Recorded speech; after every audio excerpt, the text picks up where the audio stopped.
Good morning, good evening, my dear friends. Today we will discuss the class 3 should present discuss చేద్దాం. ప్రజెంట్తో ఎలా ఏర్పడతాయి షుడ్ని, ఏంటి దాని యొక్క ఫార్ములా ఏంటి, అసలు దాని యొక్క డీటెయిల్డ్ డిస్కషన్కి వెళ్దాం.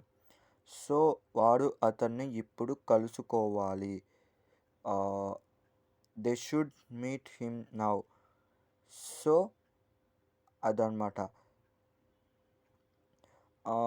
దాన్నే ఇంకొక రకంగా కూడా చూద్దాం. వాడు అతన్ని ఇప్పుడు కలుసుకోకూడదు, దాన్ని నెగిటివ్ అనమాట. ఇందాక చెప్పిన పాజిటివ్, ఇప్పుడు చెప్పేది negative. They should not meet him now. అదే ఎస్ టైప్ ఆఫ్ క్వశ్చన్ చెప్పనా. వాడు అతన్ని ఇప్పుడు కలుసుకోవాలి. Should they meet him now. So W type of question అంటే ఫీలింగ్ టైప్ ఆఫ్ క్వశ్చన్. వాడు అతన్ని ఇప్పుడు ఎక్కడ కలుసుకోవాలి. Where should they meet him now. So this is the present. Past. One second please. Have to turn the page. కొంచెం క్లారిటీగా ఉండకపోవచ్చు, please a second. Okay, past should formula ఏంటి? Subject plus should plus have plus V3 plus object. పాస్ట్కి ఎప్పుడన్నా కూడా V3 వస్తుంది, ఎందుకంటే already అయిపోయింది కదా.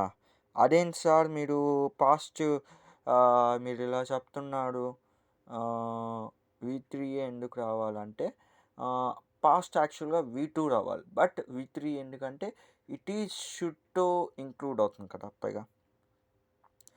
So subject plus should plus have plus V3 plus object.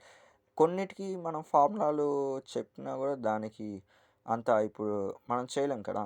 అంటే ఇప్పుడు పిల్లలు పడిపోయాడు అనే దానికి ఏం తట్టుకొని పడ్డాడు అంటే రీజన్ మనం చూస్తే చెప్పగలుగుతాం, కానీ చూడకుండా చెప్పాలంటే ఎట్టా. So that is the point. వాడు ఇల్లు కొని ఉండాల్సింది. They should have brought that house.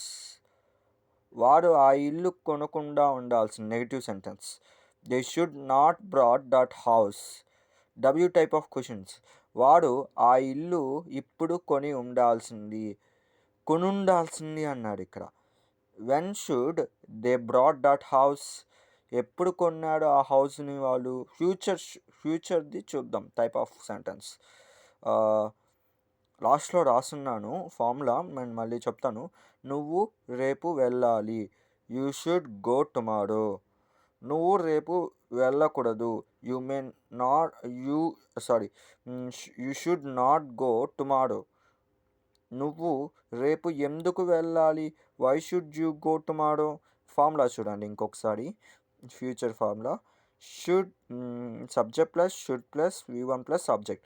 ఇక్కడ యాక్చువల్గా ఫ్యూచర్లో సార్ గో వెంట్ గాన్ కదా, ఫ్యూచర్ కదా, మరి ఎలా సార్ అంటే ఇప్పుడు షుడ్ ఇక్కడ ఇంక్లూడ్ అయింది కదా. So subject plus should plus V1 plus object.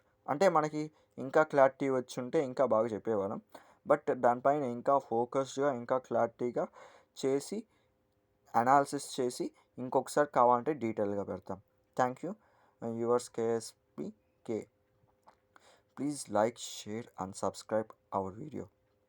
Give a bell icon.